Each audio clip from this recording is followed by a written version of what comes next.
Bienvenue sur Télé Djibouti dans cette nouvelle édition de notre journal de 15 h au sommaire de l'actualité. Réunion de travail entre le gouvernement et les différents bailleurs de fonds. Et en Palestine, le Sénat irlandais vote l'interdiction des importations également dans l'actualité. Bonjour et merci de nous accueillir chez vous. Le ministre des Finances et de l'Économie, Ilyas Moussa Douali, en étroite collaboration avec la Banque mondiale, a tenu une réunion de petit déjeuner avec les différents bailleurs de fonds et partenaires. Ce matin, c'était à l'hôtel Kempinski Palace. Lors de l'ouverture de la réunion, le ministre de l'Économie et des Finances a souhaité la bienvenue aux participants en expliquant que la République de Djibouti a été impactée par le changement climatique avec la tempête tropicale Saqar qui a causé d'importants dégâts matériels. Objectif, exposer les dégâts commis lors de cette tempête dans tous les secteurs afin de mettre en place une stratégie pour mieux appréhender ce genre de phénomènes issus du changement climatique. Le ministre a fait une présentation du rapport d'évaluation rapide des dommages et besoins du cyclone Saqar. Les partenaires qui ont prêté attention se sont également entendus sur la nécessité de prendre des engagements rapides et coordonnés afin de mettre en place une stratégie de contrée à l'avenir si cela se reproduit. Et avec le ministre de l'Économie et des Finances, le ministre des Affaires étrangères Mohamed Ali Youssouf, le ministre de l'Agriculture Mohamed Ahmed Awali, la ministre déléguée chargée du logement Amina Abdi, la secrétaire d'État aux affaires sociales Mouna Ousmane Aden, plusieurs directeurs concernés. De l'autre côté, l'ambassadeur des États-Unis, Larry André, l'ambassadeur de l'Union européenne, Adam Koulash, la représentante du PNUD, Barbara Menzi, l'ambassadeur du Japon, l'ambassadeur de la Turquie et de la France, le représentant de la Banque mondiale à Tusek, on prépare à cette réunion. Et prenons la parole, le ministre de l'Économie et des Finances, Ilyas Moussa Douali, nous a expliqué les tenants et les aboutissants de cette réunion. L'invitation portait sur la continuité des discussions sur les conséquences du cyclone Saqar à Djibouti. Comme vous le savez, on a eu déjà plusieurs activités autour de ce phénomène naturel. La première était sur organiser des rencontres entre les institutions de la République de Djibouti, entre les différents départements concernés. Ensuite, c'était de faire appel à la Banque mondiale et une équipe qui est spécialisée sur l'évaluation des dégâts. Et ce travail a été fait également en une semaine en partenariat avec la Banque mondiale. Mais on avait également un autre partenariat avec le système des Nations Unies qui a également travaillé dans la dimension sociale des dégâts causés par le cyclone Saqar. Donc les rapports sont arrivés et on a voulu rendre compte à nos partenaires qui avaient besoin également de ces informations pour essayer d'aider Djibouti à mieux répondre à tous les dégâts qui sont causés. On sait que les dégâts qui sont causés varient en incluant les dégâts sociaux, humains, ou en tout cas tout ce qui concerne le social, entre 30 et 40 millions de dollars américains. Mais ce qui était beaucoup plus important aujourd'hui, c'était non seulement il fallait réparer tous les dégâts qui sont causés, dont le gouvernement de Djibouti a déjà entrepris des actions utiles, urgentes, mais c'est de travailler sur l'avenir et comment la ville de Djibouti, la République de Djibouti peut être beaucoup plus résiliente. La communauté djiboutienne peut être beaucoup plus résiliente en construisant des infrastructures qui soient durables, mais également en aidant les Djiboutiens à savoir répondre à ce type de catastrophe. Santé, cette fois, le ministre de la Santé, le Dr Jamal Miaki et la délégation du Fonds saoudien pour le développement ont participé ce matin à la réception officielle d'un appareil d'imagerie par résonance magnétique IRM pour le compte de l'hôpital général Pelletier. À ce titre, le ministre de la Santé a signé un mémorandum sur les modalités des paiements avec le responsable des opérations Abdallah Romain et le conseiller spécial du président de la République, Fahmi Al-Hajj. La cérémonie de signature s'est déroulée en présence du responsable du département des opérations du fonds saoudien, Abdelrahman Al-Halbi, et de nombreux cadres du département de la santé. Arrivé par voie aérienne, ce nouvel appareil IRM a été convoyé ce matin même jusqu'à l'hôpital Pelletier, où une équipe de techniciens sont à pied d'œuvre pour l'installation et la mise en marche de cet équipement de dernière génération. Le ministre de la Santé et la délégation du Fonds mondial ont effectué ensemble donc cette supervision de la réception officielle des matériels et équipements d'imagerie médicale de pointe. Au cours de cette visite, le directeur de l'hôpital général Pelletier, M. Mohamed Hussein, a donné des informations complémentaires sur ce tout premier IRM au ministre et au bailleur saoudien. Pour sa part, le ministre de la Santé a annoncé que ces équipements hautement stratégiques et financés par le Fonds saoudien de développement seront disponibles et fonctionnels dans le courant du mois. Et le Dr Jamal Maki a profité de cette occasion pour remettre aux administrateurs du Fonds saoudien de développement des cadeaux, et ce en signe de remerciement pour ce soutien indéfectible et primordial pour le développement de la République de Djibouti, et plus particulièrement dans le domaine de la santé. Sociale cette fois, l'agence djiboutienne de développement, la DDS, a organisé aujourd'hui une cérémonie de remise de permis de conduire à 15 jeunes grâce au Fonds de développement communautaire au programme Prépude au CDC de quartier 7, en présence du président de la commune de Bel'as, Mohamed Omar Ismail, et du directeur général de la DDS, Mahdi Mohamed Djama, de la directrice du développement social de la DDS par intérim, Ria Ahmed Aoulad, et la directrice du CDC de quartier 7, Relacha Abdi. En effet, le Fonds de développement communautaire a pour objectif de dynamiser le tissu associatif du quartier 7. Eh bien, par ce financement, il s'agit d'appuyer des activités et des associations dans leur quotidien en leur donnant des moyens et des images que vous pouvez voir si la régie m'entend, leur donnant donc des moyens conséquents afin qu'elles puissent réaliser leur mission, leurs domaines respectifs, à savoir l'animation, la prévention, la sensibilisation, la formation et l'insertion. Plus largement, sous l'impulsion du secrétariat d'État chargé des affaires sociales et en partenariat avec les autres ministères sectoriels, la DDS met en œuvre des programmes, projets et sous-projets qui visent l'amélioration aux services sociaux de base, en particulier la santé, l'éducation, l'eau potable, l'appui à la jeunesse et l'assainissement de base, mais facilite aussi aux populations vulnérables l'accès aux sources de financement, à la micro-entreprise, et enfin, elle encourage la participation des bénéficiaires à l'élaboration et à la gestion des programmes et projets mis en œuvre.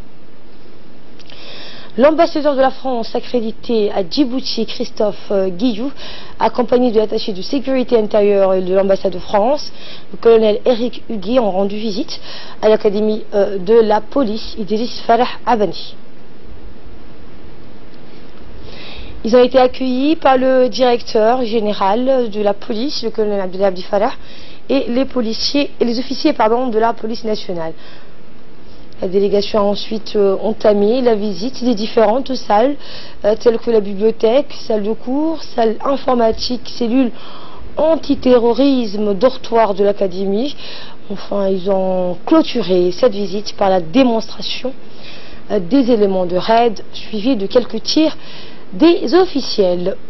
Rappelons que l'académie de la police est équipée des matériels de dernière génération maîtrisés par des professionnels du métier, et c'est la première fois que l'ambassadeur de la France a rendu visite à l'académie donc de la police.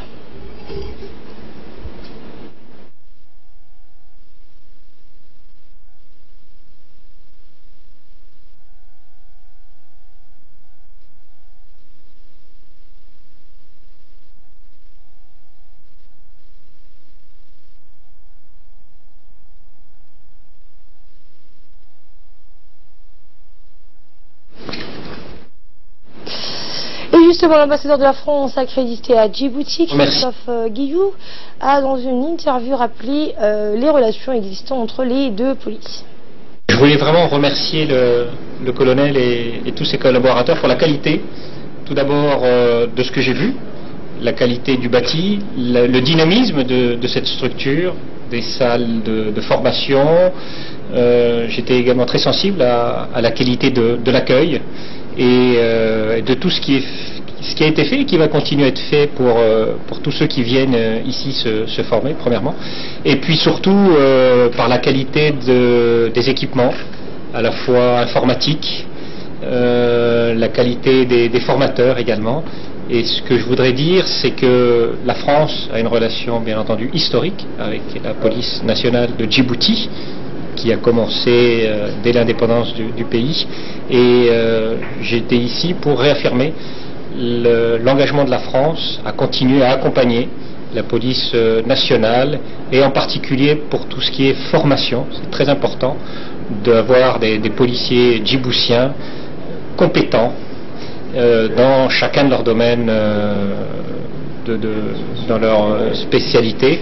C'est à cela que l'on reconnaît la qualité d'une police, et il est très important que la France, dans la mesure de ses moyens, puisse continuer à accompagner la police nationale, les policiers djiboutiens, compte tenu justement des liens très très étroits qui unissent nos deux polices.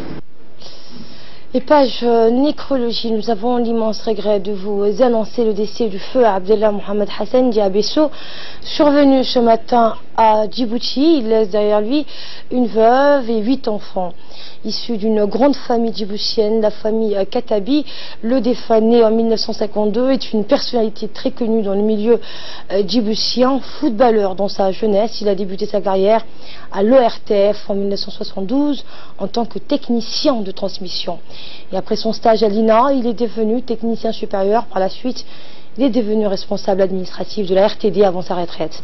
Et durant sa carrière, il a accompagné plusieurs générations de techniciens et de l'administration. En apprenant cette triste disparition et cette circonstance douloureuse, le directeur général de la radio-télévision de Djibouti, Abdelrahman Ahmed Idriss, Abdelkader Ahmed Idriss, et le directeur administratif Ahmed Dini, l'ensemble de la direction et du personnel de la RTD adressent leurs condoléances les plus attristées à la famille du défunt, feu Abdellah Mohamed Hassan. La RTD perd un père, un frère, un collègue, s'associe à ses proches et prie le Très-Haut de l'accueillir dans son paradis éternel. Inna lillahi wa inna ilayhi raji'un. Autre disparition, Adel Awad Nasser n'est plus, emporté par une crise cardiaque le 8 juillet dernier aux alentours de 16 h. Feu Adel était né en octobre 1952 à Djibouti. Il avait débuté sa carrière dans les années 70 comme caissier puis transporteur de fonds à la banque Indosuez, elle-même héritière de la banque Indochine. Inutile de rappeler qu'ici qu'il risquait sa vie tous les jours pour le développement de son pays.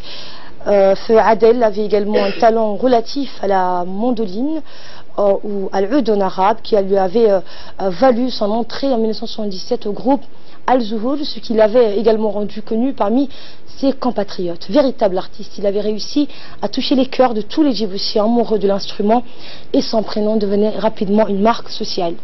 Depuis 1983, Feu Adel va encore une fois nous faire rêver par le truchement de son nouveau groupe Moussa Ali, qui n'aura vécu finalement que quelques années. Depuis 1990, Feu Adel va continuer à exercer sa passion dans les Mabraz et depuis chez lui, souvent aux côtés de notre valeureux chanteur et journaliste Tariq Al-Mouredi. Et bien d'autres amis et proches. Il laisse 6 enfants, dont 2 filles qui ne peuvent qu'être fières de la personne qu'était leur père. Qu'elle l'accueille dans son paradis éternel. Inna lillahi wa inna ilayhi raji'un. Et d'ailleurs, nous passons à ce qui domine l'actualité hors de nos frontières. En Palestine, le Sénat irlandais vote l'interdiction des importations en provenance des colonies israéliennes. Et Chokri est avec nous sur ce plateau. Bonjour Chokri. Bonjour Asma. Et oui, en Irlande, les importations en provenance d'Israël, de la colonie d'Israël, dont celle de l'État hébreu en Palestine occupée, seront désormais interdites.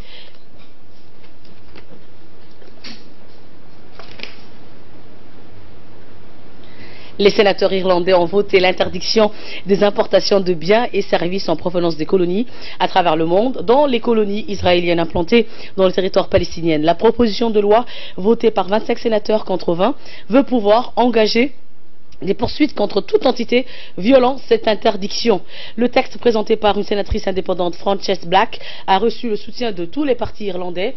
Il doit toutefois encore être examiné par un comité parlementaire avant d'être éventuellement soumis au vote des députés irlandais. Le secrétaire général de l'Organisation de libération de la Palestine, l'OLP, Saeb Erekat, a salué un vote historique. C'est un geste courageux qui envoie un message, a-t-il dit, clair à la communauté internationale et en particulier au reste de l'Union européenne. Le porte-parole du ministre Emmanuel Nashlan a de plus fait savoir que l'ambassadeur de l'Irlande en Israël, Alison Kelly, était convoyé au ministère le 12 juillet. La diplomate irlandaise avait déjà été convoquée en janvier pour fournir des clarifications sur le texte dont l'examen avait finalement été repoussé. La décision du Sénat irlandais est de nature à encourager les partisans du mouvement BDS, Boycott, Divestment, Sanctions, qui se targuent périodiquement de succès symboliques comme le refus de certains artistes de se produire en Israël, ce qui provoque ainsi un grand retentissement médiatique. Et l'Afghanistan et l'Ukraine sont au menu ce jeudi à l'OTAN. Oui, les alliés de l'OTAN vont s'efforcer aujourd'hui à Bruxelles donc de calmer l'atmosphère électrique de la veille en se concentrant sur l'Afghanistan et l'Ukraine après le choc provoqué par Donald Trump qui a exigé le doublement de leurs dépenses consacrées à la défense. Au terme de cette première journée, la décision la plus tangible des 29 pays de l'OTAN est d'accueillir un nouvel allié, la Macédoine, quand elle sera prête et que sa population aura accepté le nouveau nom officiel de Macédoine du Nord qui doit remplacer le nom qu'elle portait jusqu'ici à l'OTAN. Plus lourde de signification politique est la déclaration par laquelle les alliés s'engagent à respecter l'objectif financier gravé dans le marbre en 2014 d'arriver sous 10 ans à 2% de leur PIB en dépenses militaires. C'est une concession faite aux États-Unis qui va surtout permettre à Donald Trump de repartir de Bruxelles en se donnant l'image d'un président qui défend les intérêts de l'Amérique.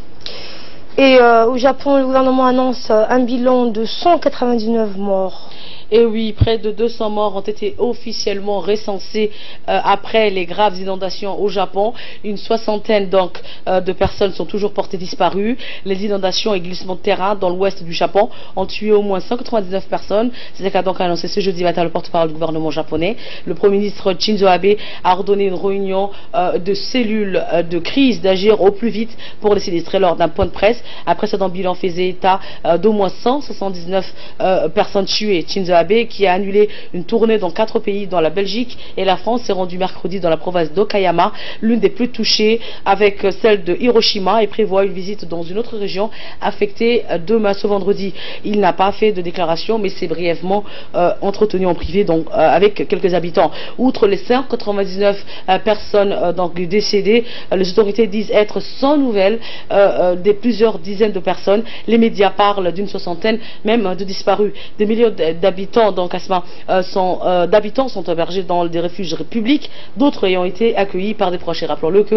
le chef de l'État, son Excellence Ismaël Marguerite, avait envoyé un message de condoléances au Premier ministre japonais Shinzo Abe et à la population japonaise tout entière.